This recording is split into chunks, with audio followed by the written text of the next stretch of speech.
Galactic Standard Date. Year 11356. Day 85. Sol Standard Date. 3rd of the 28th. 3267. Catherine de Lacy was beside herself with grief and worry, pacing all around her bridge and muttering to herself while her crew just stared with exasperated expressions.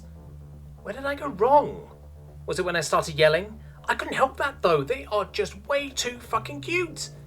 How was I supposed to know I was meeting the Mickey Mouse clubhouse in outer space? She said.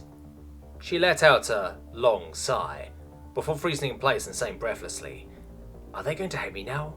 Those cute little people, no, it can't be, she said before dropping to her knees and crying like a girl who just lost her puppy. Alan Hale, vice captain of the cargo vessel Amaryllis, just sighed and pinched the bridge of his nose. Now, how are we going to fix this problem? Our captain obviously scared them away by accident.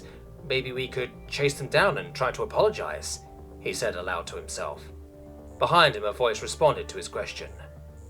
Al, are you really suggesting something that stupid? That's like a 13 out of 10 on the stupid scale there, she said. Alan nearly jumped out of his skin when he heard his sister Ashley's voice behind him. Holy Christ. Where the hell did you get there, Ash, and what do you mean my suggestion was stupid? He said. Ashley let out a long sigh and decided to let him know exactly why it was stupid. See, this is why I'm in charge of communications, Al. You have literally zero people skills. Chase the scared mice to apologize. If you were chased around by an alien that terrified you, would you even bother listening to it? Or would you start sprinting even faster? Jesus, use your head, Al, she said as she relaxed just a little. Alan looked down at the ground and mumbled almost too quiet to hear. Yeah, you're right. That makes sense, I guess, he said.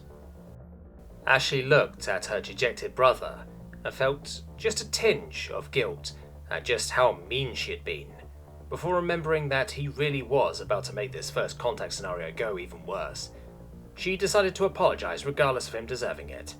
Look, Alan, I'm sorry for being mean to you, but we already ruined the first contact. Let's not make a worse second contact, she said.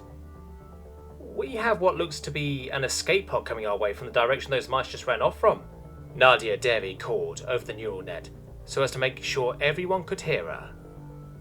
Everyone immediately snapped to attention and ran to their respective stations. Catherine got to her command chair just in time for Ashley to hail the escape pod. Communications request accepted, Captain. Please don't scream at them this time, please, she said. Catherine took the request in stride. She didn't have time to be sad and dejected anymore. She had floofies to save. Open the comm channel, she said. Her bridge lit up with a holographic screen that displayed an image of 3 mice packed into a tiny pod. Are you hurt? What has happened to your ship? She said. She was greeted with a voice not unlike an elderly Mickey Mouse. We are unhurt. Our ship is fine. You have no need to worry for us, though we do appreciate your concern. I will admit I was somewhat worried you were going to be welcoming us onto a dinner plate.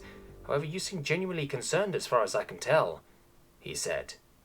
Saran gave a long sigh and looked to the younger female before signaling that it was her turn to speak with a hand gesture. Valenfrey looked at Saran for a moment as he gestured before making up her mind. We come here as representatives of the Ateni race and as students who wish to study under your stewardship for as long as you will have us, she said with a wide smile like the one she had seen the Terran do in the original call. Catherine de Lacy sat silently, mouth agape, eyes wide, and tears flowing down her cheeks. You all fine? Nobody attacked you? You don't hate me? And you want to come aboard my ship?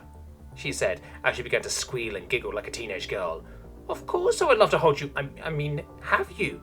Sorry, but I have to ask this now. Can I give you pets and hold you while you're on my ship? You look so fluffy and warm, she said, the anticipation in her eyes reaching critical levels. All 3 of the Ateni just stared in dumbfounded shock. She just thought they were cute and cuddly creatures for petting.